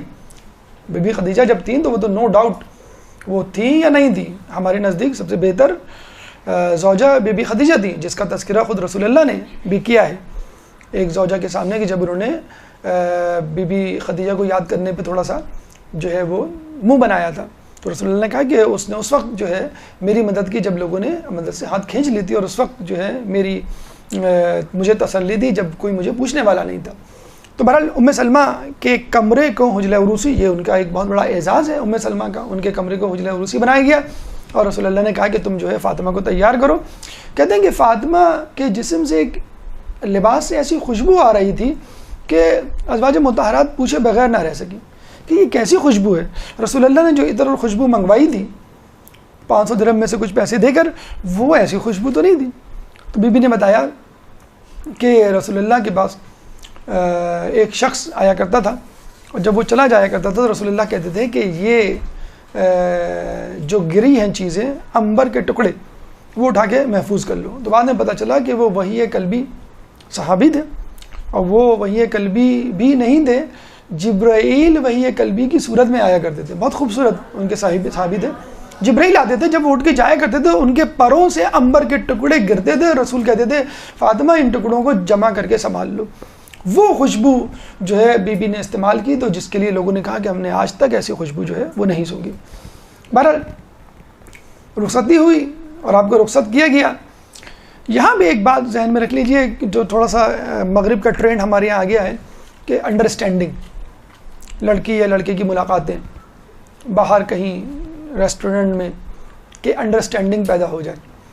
آپ لڑکی کو دیکھ سکتے ہیں، سامنے بیٹھ کے گفتگو کر سکتے ہیں، اس میں کوئی مذاقہ نہیں ہے، لیکن جو کانسیپٹ ہے نا گھومنے پھرنے کا، یہ ہمارے نزدیک جائز نہیں، الاؤڈ نہیں ہے. ہاں جیسے فرض کر لیں کہ لڑکا اپنے گھر والوں کے ساتھ آیا لڑکی کے گھر، اور انہوں نے جو ہے لڑکی کو لا کے بٹھا دیا، بھئی آپ بات کر لیں، انہوں نے بات کر لی، بس کافی ہے. لیکن یہ جو کانسیپٹ ہے مغرب کی طرف سے جو آیا ہوا ہے کہ لڑکا لڑکی گھوم رہے ہیں، فون پہ بات ہو رہی ہے، چیٹنگ ہو رہی ہے، بلکہ ہمارے یہاں اس کے بغیر شادی نہیں ہوتی، پہلے یہ چیزیں ہوں گی پھر شادی ہوگی. کیوں؟ میں ذرا جج کر رہا ہوں، میں ذرا انڈرسٹینڈنگ پیدا کر رہا ہوں. بھائی انڈرسٹینڈنگ کیسے پیدا ہوگی مجھے بتائیں؟ ریسٹورنٹ میں جو بن ٹھن کر آئے گی لڑکی یا لڑکا پیزا کھاتے ہوئے، کیا انڈرسٹینڈنگ ہوگی آپ کی؟ تو پھر لوگوں نے کیا کہا کہ نہیں بھائی یہ دیٹ از ناٹ انف، یہ ریسٹورنٹ میں ملاقات کافی نہیں ہے، ذرا گھومنے پھرنے کہیں جایا جائے. لوگوں نے کہا چلو بھائی یہ گھومنے پھرنے جا رہے ہیں. اب مغرب میں یہ رواج ہے، بامبے تک پہنچ گیا یہ معاملہ. بامبے میں کئی جگہیں ایسی ہیں جہاں لڑکا لڑکی ایک ساتھ رہ رہے ہیں. Let's live together, let's see what happens. ایک ساتھ رہ کے دیکھتے ہیں، اگر ہماری گزر بسر ہو گئی تو ٹھیک. وہاں پہ پیزا کھاتے ہوئے کیا انڈرسٹینڈنگ ہوگی، برگر کھاتے ہوئے؟ ہاں یہ جب پیاز اور شملہ مرچ میں گھر کے لیے، گھر والوں کے لیے لے کر آؤں گا بازار سے، تب مجھے پتہ چلے گا کہ میری بیوی کیسی ہے. اور بیوی جب مجھے خود اپنے ہاتھوں سے قورمہ اور بریانی پکا کے کھلائے گی تب مجھے پتہ چلے گا. تو وہ باقاعدہ ساتھ رہنا شروع کر دیا بامبے میں لڑکیوں نے لڑکوں نے ایک ساتھ، کہ جب ہماری انڈرسٹینڈنگ ڈیولپ ہو جائے گی پھر ہم شادی کریں گے. الحمدللہ یہاں پہ ایسا معاملہ نہیں ہے. تو انڈرسٹینڈنگ تو بھائی یہاں تک ہوگی. اچھا چلیں کتنی انڈرسٹینڈنگ؟ پھر لوگ کہیں گے اب ضرورت ہی کیا شادی کی، ہم ساتھ رہ تو رہے. اگر لڑکی کہہ دے کہ بھئی اب ہم شادی کر لیں، کہ وہ تو فوراً کہتا ہے ڈونٹ یو ٹرسٹ می، تمہیں مجھ پہ اعتماد نہیں ہے، تم کاغذ کے ٹکڑے پہ اعتماد ہے، اس سرٹیفکیٹ پہ اعتماد ہے جس پہ آگے ایک مولوی سائن کرے گا، یہ کرے گا، آئی ایم یور فرینڈ، میں تمہارے ساتھ رہ رہا ہوں. تو یہ ہوتا ہے پھر بعد میں یہ جو آپ کہہ رہے ہیں نا کہ انڈرسٹینڈنگ ڈیولپ ہو جائے. کالج میں لڑکا پڑھتا ہے، وہ لڑکی کے ساتھ رہتا ہے، وہ اس نے اچھی طرح جج کیا ہوا ہے، وہ اس کو بہت پسند ہے، وہ دھوکہ نہیں کھا سکتی، یا لڑکا دھوکہ نہیں کھا سکتا. تو بات پھر یہاں تک پہنچے گی کہ بات کی جائے گی کہ ساتھ رہنے کی، ساتھ رہنے میں پھر یہ ہوگا. امریکہ میں تو عام ہے، اسپیشلی جو سیلیبریٹیز ہوتے ہیں ان کے بچے اپنے امی ابا سے کہتے ہیں امی ابا اب تو شادی کر لو. ابھی ایک فلمی جوڑے کی شادی ہوئی تو اس شادی میں ان کے 2 بچے بھی شریک ہوئے. یہ ممکن ہے، اب یہ خیالی دنیا نہیں ہے کہ بچے جو ہے آپ کی شادی میں شریک نہ ہو. دوسری شادی کی بات نہیں کر رہا میں، پہلی شادی کی بات کر رہا ہوں. تو بات یہاں تک پہنچے گی. تو اس کا بہترین طریقہ یہ آپ نے بی کی شادی کے طریقے اس میں سن لیا کہ نکاح کے بعد ایک گیپ دے دیں آپ، منگنی کے بعد نہیں. یہ پھر ایک اور مس کانسیپٹ ہے، ہمارے یہاں بہت عام تھی ایک زمانے میں منگنی، الحمدللہ وہ ختم ہو گئی ہے کافی حد تک. اب نکاح ہوتا ہے ڈائریکٹ، اس کے بعد گیپ دے دیا جاتا ہے 6 مہینے کا یا 1 سال کا. تو پہلے منگنی اور منگیتر کا کانسیپٹ بڑا عام تھا، بڑا لوگ فخر یہ میری منگیتر ہے، یہ میرا منگیتر ہے، اور جو ہے وہ انٹروڈیوس کروایا کرتے تھے 6 مہینے، 1 سال، 2 سال. لیکن الحمدللہ اب جو ہے باقاعدہ نکاح ہوتا ہے، والدین بھی جو ہے وہ باشعور ہو گئے، محتاط ہو گئے. نکاح کے بعد ایک گیپ دے دیا جاتا ہے، ٹھیک ہے کوئی مسئلہ نہیں ہے. گیپ دینے کے بعد جو ہے وہ لڑکی گھوم پھر سکتی ہے، مل سکتی ہے، کوئی ایسا مسئلہ نہیں ہے. بلکہ بہت سے جوڑے جو ہیں وہ گھر کی شاپنگ، یعنی فرنیچر ہے، کارپیٹ ہے، صوفے ہیں، ٹی وی، جو بھی چیز لانی ہو وہ باقاعدہ ایک ساتھ جا کر جو ہے وہ شاپنگ کر رہے ہوتے ہیں. اس میں کوئی مذاقہ نہیں، آپ کی منکوحہ ہے، شادی ہو چکی ہے، رخصتی نہیں ہوئی ہے. رخصتی میں کوئی شرعی پہلو نہیں ہے. اکثر لڑکے کیا بھی دیتے کہ نکاح ہو گیا میں لے جاؤں گا لڑکی کو پکڑ کے، ہاتھ پکڑ کے لے جاؤں گا. کوئی شرعی وہ تھوڑی ہے، اب تو میری وہ منکوحہ بن چکی ہے. تو اس میں کوئی قباحت نہیں. جس انڈرسٹینڈنگ کی آپ بات کر رہے تھے پہلے کہ میں جب تک ساتھ رہ کے نہ دیکھ لوں میں شادی نہیں کروں، یہ ہونا چاہیے کانسیپٹ کہ آپ نکاح کر لیں، نکاح کے بعد جو ہے آپ انڈرسٹینڈنگ ڈیولپ کر لیں. اور جہاں تک پسند کی شادی کا، آپ معاشرے میں گھوم پھر کے دیکھ لیں. یہ صرف ٹی وی میڈیا کا پروپیگنڈا ہے کہ جو ارینج میرج ہوتی ہے وہ ناکام ہوتی ہے اور جو لو میرج ہوتی ہے وہ کامیاب ہوتی ہے. آپ اپنے والدین، نانا نانی، دادا دادی کے زمانے کے لوگوں کو ڈھونڈ لیں، پوچھ لیں، اسٹیٹسٹکس جمع کر لیں. پہلے طلاقیں زیادہ ہوتی تھی کہ اب زیادہ ہوتی ہیں. وہ ہمارے ایک دوست ہیں بہت نکاح پڑھتے ہیں، تو ان سے ہم نے کہا کہ ماشاءاللہ آپ کی تو جو ہے گزر بسر نکاح پہ ہو رہی ہے. کہیں گے نہیں اب تو بہت عیاشی میں ہوں، کیوں کہ نکاح کے بعد طلاق بھی ہوتی ہے. پہلے ضروریات پوری ہوتی تھی میری، اب جو ہے میں ماشاءاللہ عیاشی کی زندگی گزار رہا ہوں، کمائی میں بہت زبردست اضافہ ہو گیا. جس کا نکاح ہے وہ 6 مہینے بعد آ رہا ہے طلاق کے لیے. نعوذ باللہ. یہ یقین کریں طلاق کا کانسیپٹ بہت ہمارے زمانے میں طلاق کا لفظ زبان پر نہیں لاتے تھے لوگ. مجھے چھوڑ دو یہ نہیں کہتی تھی لڑکیاں پہلے, اب کہنے لگی لفظ طلاق جو ہے, طلاق جائز ترین کاموں میں مکروہ ترین ناپسندیدہ ترین کام ہے اللہ کے نزدیک. جائز تو ہے لیکن کیونکہ ظاہر سی بات ہے کچھ چیزیں ہوتی ہیں جو وہ آپ کو طلاق کے بغیر کوئی چارہ نہیں ہے, لیکن اللہ کو ناپسندیدہ جو عمل ہے جائز کاموں میں وہ طلاق عرش الہی کام اٹھتا ہے طلاق سے. بہرحال تو یہ انڈرسٹینڈنگ اگر ڈیولپ ہو جائے تو بہت اچھا ہے, اس میں کوئی برائی نہیں ہے. اب آئیے شادی جو ہوئی تھی اس میں جو ولیمہ اور یہ تمام چیزیں وہ کس طرح ہوتی ہے. ایک درود پڑھ دے محمد والے محمد.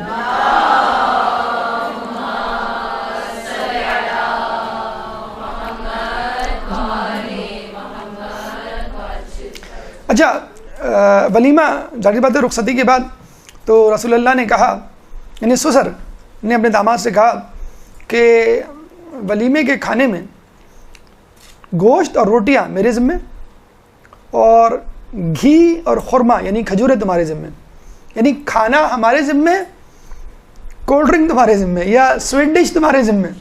اگر ہم آج کل کے اس میں بولیں تو مجھے بتائیے کس میں زیادہ خرچہ ہوتا ہے, کھانے میں یا سویٹ ڈش پہ؟ سویٹ ڈش پہ کھانے میں ہوتا ہے. آپ 5 قسم کی سویٹ ڈش ہوں گے تو ہوگا, تو کھانے میں زیادہ ہوتا ہے. اچھا یہ بھی دیکھیں ولیمے میں شیئر کیا گیا ہے, اس میں کیا برائی ہے؟ خواجہ کمیونٹی میں دیکھا گیا ہے ریسیپشن ہوتا ہے, آپ کو معلوم ہوگا وہ کمبائنڈ ہوتا ہے, نکاح ہم نے مسجد میں کر دیا اور ولیمہ کمبائنڈ. بہترین طریقہ ہے, بہترین طریقہ ہے.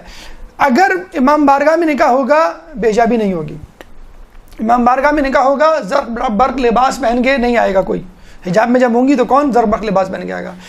امام بارگاہ میں جب ہوگا تو جو آج کل جو بیوقوف بنایا جا رہا ہے بینکویٹ ہال بے وقوف بنایا گیا ہے.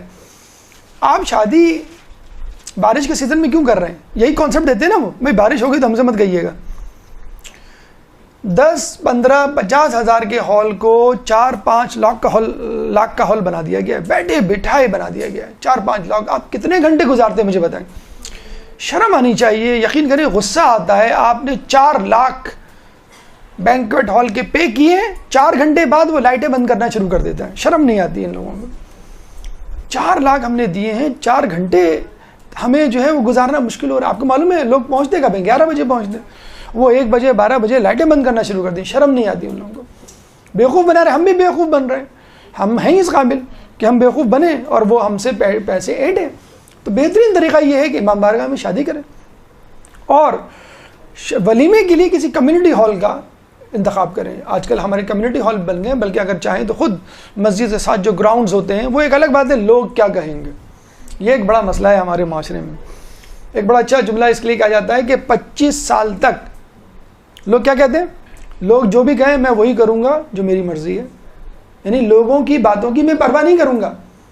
25 سے 50 سال کے درمیان کیا کہتا ہے آدمی, لوگ کیا کہیں گے, اچھا نہیں لگتا ہے, لوگ کیا کہیں گے, برا لگتا ہے. اور 50 سال بعد پتہ چلتا ہے کہ لوگ تو میرے بارے میں سوچتے ہی نہیں ہیں. میں خامخواہی میں پاگل ہو رہا تھا. 25 سال تک لوگ سوچ رہا تھا کہ لوگ منہ بناتے ہیں تو میں ان کو چڑھانے کے لیے جو ہے بال ایسے بناتا تھا ویسے بناتا تھا, یا میں حجاب نہیں کرتی تھی, یا نماز غصے میں نہیں پڑھتی تھی کہ لوگ کیا کہیں گے. اور 25 سال کے وہ لوگوں کی مجھے کوئی پرواہ نہیں ہے. 25 سال کے بعد میں نے ہر وہ کام کیا جو لوگوں کو پسند ہو کہ لوگ کیا کہیں گے. 50 سال بعد پتہ چلا کہ ارے پھپھو کو تو پتہ ہی نہیں تھا کہ جو میں نے وہ لباس پہنا تھا وہ نیا تھا, وہ سمجھ رہی تھی پرانا والا لباس ہے. کسی کو نہیں پتا ہوتا. آپ برتھ ڈے میں نہیں گئے, آپ فون کر کے پوچھ رہے ہیں فلاں آئے تھے, کسی نے کچھ پوچھا, میرا پوچھا, کسی نے نہیں پوچھا, آپ شرمندہ ہو جاتے ہیں. بولے ہاں اصل میں ہم بوڑھے نہیں ہو گئے. آپ لوگ کبھی بھی کیئر نہیں کرتے آپ نے کیا پہنا ہے, کیا کھلایا, کچھ بھی نہیں. تو یہ خدا رہا یہ جو ہے نا, اگر آپ یہ کہتے ہیں کہ لوگ کیا کہتے ہیں تو آپ شرک کر رہے ہیں. سیدھی سی, ایز سمپل ایز دیٹ. برا ماننے کی بات نہیں ہے. اگر آپ یہ سمجھتے ہیں کہ لوگ کیا کہیں گے اور لوگوں کے کہنے پر اپنی زندگی گزار رہے ہیں تو اس کا مطلب ہے اللہ کے کہنے پہ نہیں گزار رہے, تو شرک اصغر کیا پورا شرک ہو گیا. لوگوں کے لیے نماز پڑھنا, لوگوں کے لیے شادی کا انتخاب کرنا, لوگوں کے لیے جہیز تیار کرنا کہ لوگ کیا کہیں گے, بے عزتی ہو جائے گی وغیرہ وغیرہ. اور وہی لوگ ولیمے کا کھانا 5 اسٹار ہوٹل میں کر دیں تو کھانا کھا کے نکل کے کیا کہتے ہیں, ٹوتھ پک سے دانت میں خلال کرتے ہوئے رہتے میں نمک کم تھا, رہتے میں نمک کم تھا. تو لوگ تو پھر بھی نہیں باز آئیں گے. مجھے بتا دیں کون سی ایسی شادی ہے جس میں جھگڑے نہ ہوئے ہوں, لوگوں نے ایک دوسرے کی غیبتیں نہ کی ہوں یا آپ کو جو ہے برا بھلا نہ کہا ہو. تو لوگوں کی بات نہ سنیں, یہ دیکھیں کہ آپ سے بیوی, آپ سے مولا, آپ سے رسول اللہ زمانے کا امام راضی ہے یا نہیں راضی ہے. بہرحال رسول نے کیا کہا, رسول نے یہ نہیں کہا کہ لوگ کیا کہیں گے, میں جو ہوں کھانے کا بندوبست کر رہا ہوں. 75% شیئر تو رسول اللہ کی طرف سے ہو گیا, اب وہ مہر کی رقم سے ہو کسی بھی رقم سے ہو. گوشت اور روٹی کا انتظام رسول نے کیا, گھی اور کھجور کا انتظام مولا علی نے کہا. رسول اللہ خود کہتے ہیں آستین چڑھا کر خرموں اور گھی کو آپس میں مکس کر رہے تھے. دیکھا آپ نے سسر کو ولیمے کا کھانا پکاتے ہوئے؟ کوئی قباحت نہیں, رسول اللہ سے سیکھیے آپ. سسر ہے, ایک ڈگنیٹی ہوتی ہے, وہ تو ریسپشن میں بھی نہیں کھڑا ہوتا سسر, جو ہے وہ ٹیبل بیٹھا ہوتا ہے, بچوں کو کہتا ہے تم جا کے کھڑو. تو یہاں پہ جو آستینیں چڑھا کر تاریخ کتابوں میں لکھا ہوا ہے, وہ جو ہے وہ حلوہ بنا رہے ہیں کھجور کا. تو کھجور اور گھی تمہاری طرف سے, اور گھی, گوشت اور روٹیاں ہماری طرف سے. رسول کو علی کو کہا کہ جاؤ لوگوں کو دعوت دے کر آؤ. اب علی گئے مسجد میں, مجھے لگتا ہے اس دن ہی زیادہ نمازی تھے, 4000 لوگ. اوئے ہوئے ہوئے. اب علی کہنے لگے کہ ٹھیک ہے, اس میں کچھ جان پہچان کے ہوں گے, کچھ قریب کے ہوں گے, دشمن بھی ہوں گے. دشمن تو خیر ماشاء اللہ تھے ہی. انہوں نے کہا مجھے دیکھیں علی کی وہ دیکھیں سخاوت, اور وہ دیکھیں کہ ایک وہ ذبح کیا گیا تھا بھیڑ جو ہوتی ہے, شیپ, گوسفند, اور چند روٹیاں تھیں, جاؤ لوگوں کو بلا کے لاؤ. اب وہ گئے تو پتہ چلا کہ مسجد تو بھری ہوئی, اور علی نے کہا کہ مجھے برا لگا کہ میں چند لوگوں کو دعوت دوں اور چند لوگوں کو چھوڑ دوں. تو میں ایک اونچی جگہ پہ کھڑا ہو گیا. ہم ہوتے تو خاموشی سے, اور خاموشی سے کہ ذرا وہاں آ جائیے گا آپ, نہیں کہیں نہیں جا رہے, آپ نماز پڑھیں. ہوتا ہے نا جو جب کھانے پہ پابندی لگی تھی, آپ اشارے سے کہہ دیتے ہیں پیچھے والی گیٹ سے آ جائیں. اچھا اور آپ جا رہے ہیں کیا؟ نہیں ہم تو نہیں جا رہے. اچھا نہیں, پھر ٹرانسپورٹ نہیں ملے گی آپ کو, چلے جائیں تو اچھا. عجیب سما ہوتا ہے, پریشانی, ٹینشن کہ کس کو گھر میں بلائیں کس کو نہ بلائیں. وہ لوگ دیکھ کی خوشبو جو 40 گھروں تک پہنچ جاتی ہے. تو مولا علی نے کہا کہ مجھے برا لگا کہ میں چند لوگوں کو دعوت دوں, چند لوگوں کو چھوڑ دوں, اور اتنے لوگوں کو چھوڑ دوں. ایک بلند جگہ پہ کھڑے ہو گئے اور کہا اجیبو الی ولیمت فاطمہ, آؤ فاطمہ کے ولیمے کی طرف. آواز دو. اللہم صلی اللہ.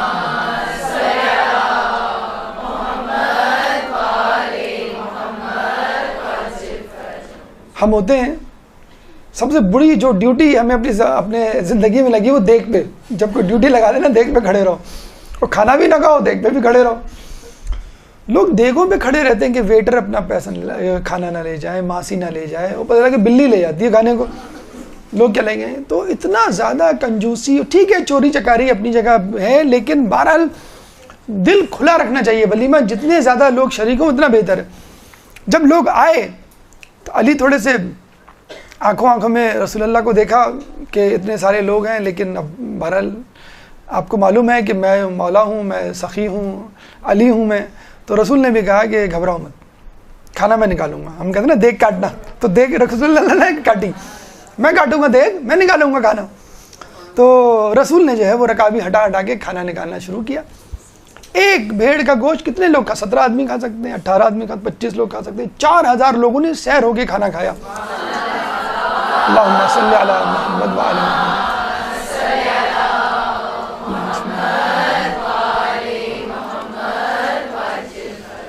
دیکھیے کتنے فنکشنز ہوئے بی بی کی شادی میں. نکاح جس کا خطبہ رسول اللہ نے پڑھا, اور ادھر سے خود مولا علی نے پڑھا. ٹھیک ہے, آن دا اسپاٹ ہو گیا نکاح. یہاں ٹینشن نہیں مولانا کو بلانے کی.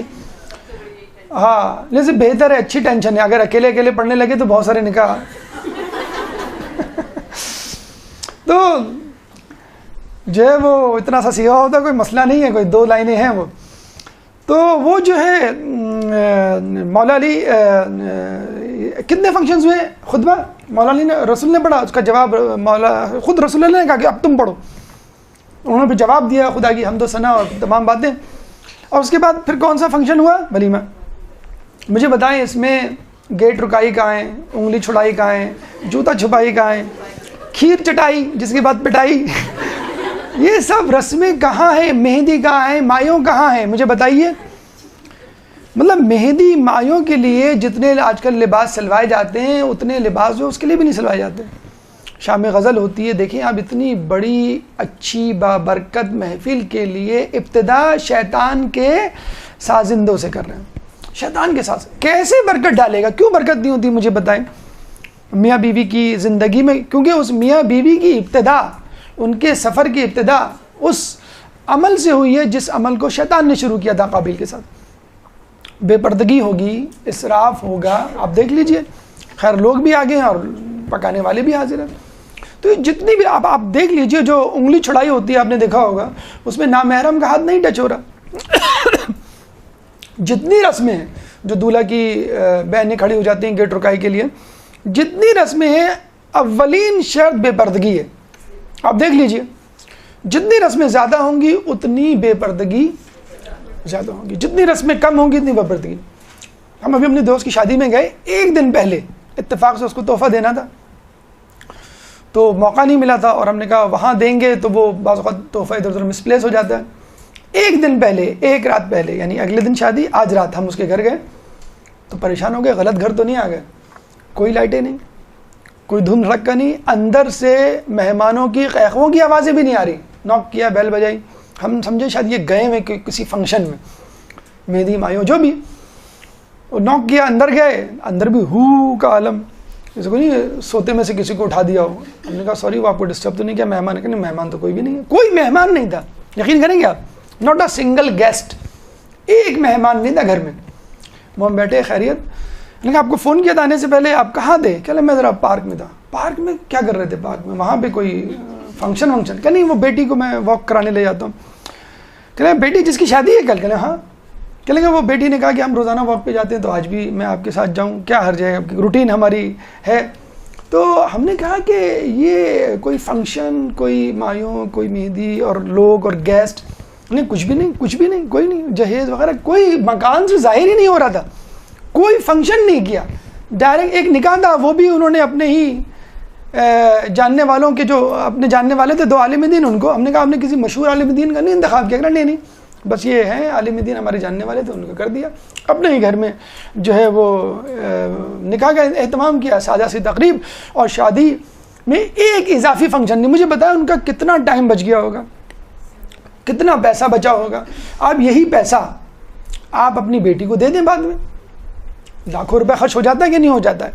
آپ ایک چھوٹا سا فنکشن کریں اور وہ دلہن والوں کی جو پوری, دولہا والوں کی جو پوری ریل ہوتی ہے, اب جوتا چھپائی جو آپ کر رہے ہوتے ہیں, کتنے لوگ آتے ہیں, بھائی کی جو ہیں وہ سسرال والی, یہ تمام چیزیں, وہی پیسہ آپ جو ہے وہ لڑکی کو دے دیں.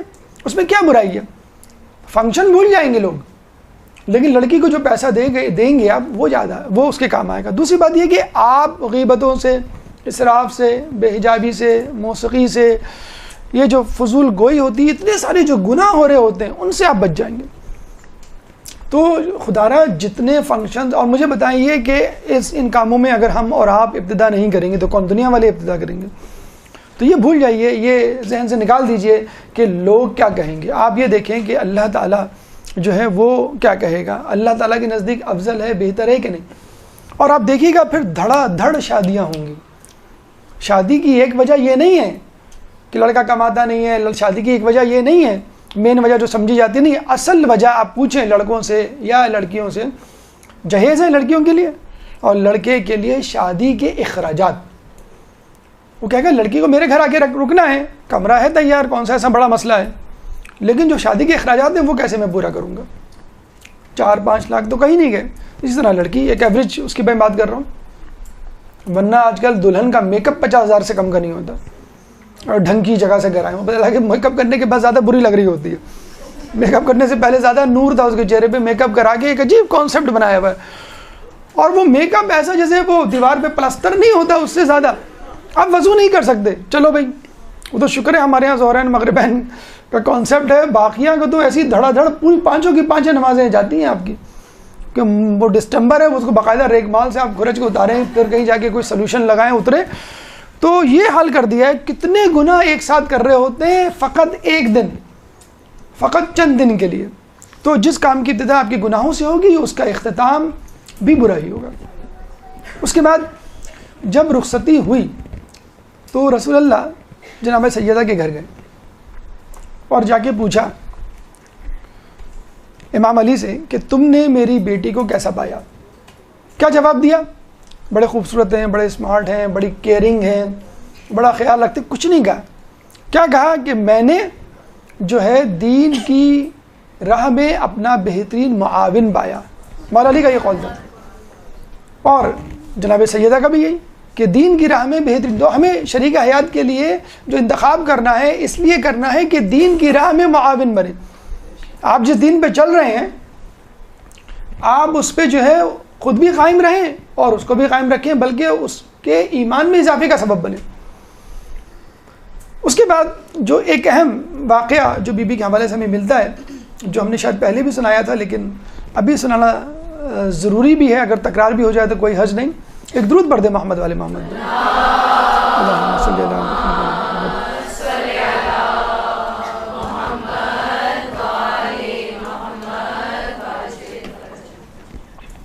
رسول اللہ دوسرے دن بی بی سیدہ کے گھر گئے تو دیکھا بی بی سیدہ نے پرانا لباس پہنا ہوا ہے.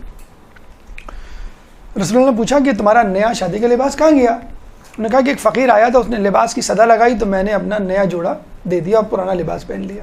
شادی کا جوڑا 10 سال 20 سال گزر جاتے ہیں، مائیں بیچنے نہیں دیتی ساس، لڑکی بھی کہتی نہیں، جیسے وہ قبر میں پہن کے آپ کو جانا ہے. تو اس نے صدا لگائی، میں نے دے دیا. تو رسول اللہ نے کہا کہ تم جو ہے وہ پرانا لباس دے دیتی اور نیا لباس جیب تن کر لیتی ہیں، علی کی آنکھوں کو ذرا ٹھنڈک ملتی تم کو وہ نیا لباس میں دیکھتے. تو بی بی نے کیا جواب دیا؟ بابا میں آپ کی برابری تو نہیں کر سکتی لیکن آپ کی پیروی تو کر سکتی ہوں. میں نے اپنی ماں سے یہ سنا ہے کہ ایک دفعہ مکے میں قحط پڑا تو آپ اناج تقسیم کرنے نکلے. جب واپس آ رہے تھے تو کسی نے کہا کہ مجھے بھی اناج دیجیے. آپ نے مجھے اناج نہیں دیا تو آپ نے کہا کہ بھئی اناج ختم ہو چکا ہے. تو آپ نے کیا کہا کہ میرے پاس کچھ بھی نہیں ہے. تو اس نے کہا نہیں میں تو لے کے جاؤں گا. تو آپ نے کیا کیا؟ آپ نے جو ہے اپنا کرتا اتار کے دے دیا اور جو اناج کی بوری تھی خالی اس بوری کو پہن کر آئے.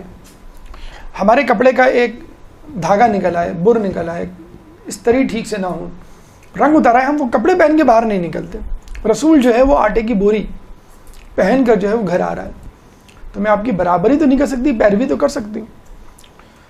یہ دیکھ کر رسول اللہ جو ہے وہ بہت متاثر ہے اور یہ کہا کہ فاطمہ تم دعا کرو، میرے ساتھ دعا کرو. اور کیا دعا کی؟ یہ نہیں کہا کہ فاطمہ کو اس سے اچھا جوڑا دے، فاطمہ کی زندگی کو خوشحال بنا، اے اللہ اس امت کی مغفرت فرما. یعنی جس امت میں فاطمہ ہے، جس امت کا میں مالک ہوں، اس کی مغفرت فرما. کہتے ہیں کہ اسی وقت جبرائیل آئے، ایک سبز حریر کا صندوق دیا، اس میں ایک تحریر تھی اور کہا کہ اللہ نے یہ پیغام بھجوایا ہے کہ جاؤ جا کے فاطمہ کو کہہ دو کہ تم سے اور علی سے محبت کرنے والوں کو اللہ نے معاف کر دیا.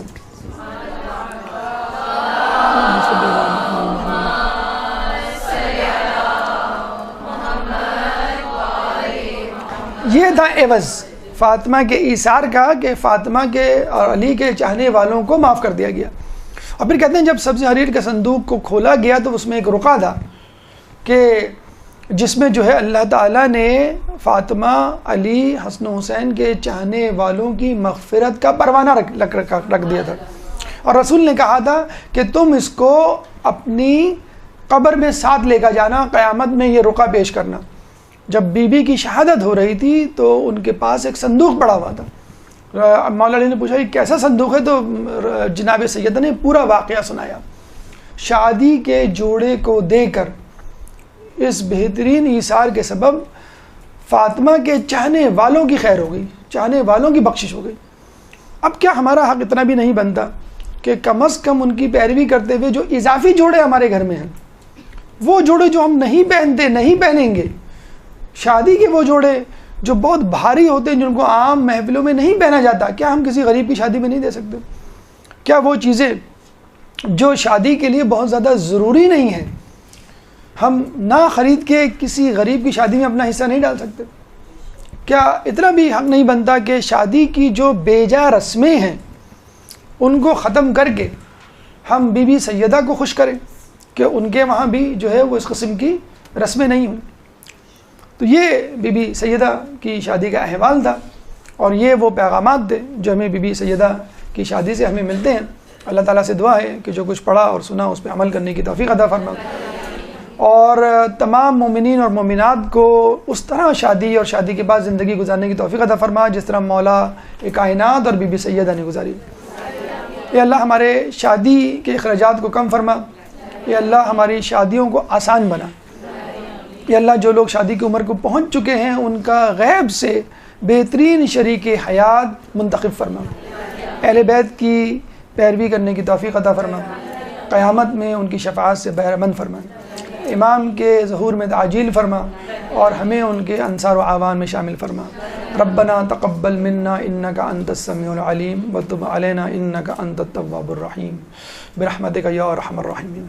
اللجن اللجن اللجن اللجن يا مولا اللجن اللجن اللجن اللجن اللجن اللجن اللجن اللجن يا صاحب السماء اللجن اللجن